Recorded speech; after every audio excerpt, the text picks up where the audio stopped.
నమస్తే. ఈనాడు దినపత్రికల్లోని ముఖ్యాంశాలు.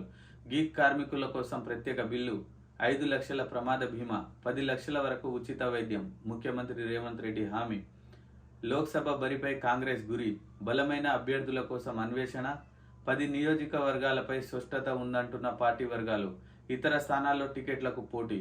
కాంగ్రెస్ రాష్ట్ర ఇన్ఛార్జిగా దిఫా దాస్ ముని, అనూహ్యంగా ఠాక్రే మార్పు, సార్వత్రికం ముందు ఏఐసిసి కీలక నిర్ణయం.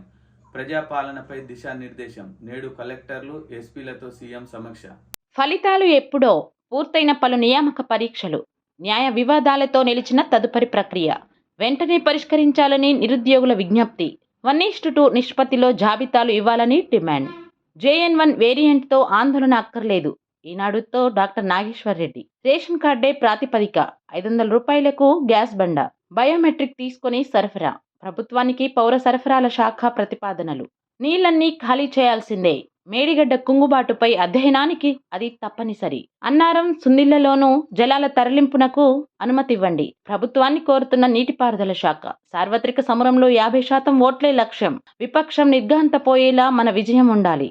భాజపా నేతలకు మోదీ, అమిత్ షా దిశానిర్దేశం. అయోధ్య రామయ్య కోసం పట్టు వస్త్రం, మగ్గంపై నేస్తున్న లక్షల మంది భక్తులు. నేడు భారాస స్వేదపత్రం.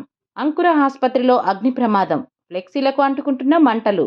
ఆ సమయంలో భవనంలో 30 మంది చిన్నారులు. గుడిమల్కాపూర్లో ఘటన.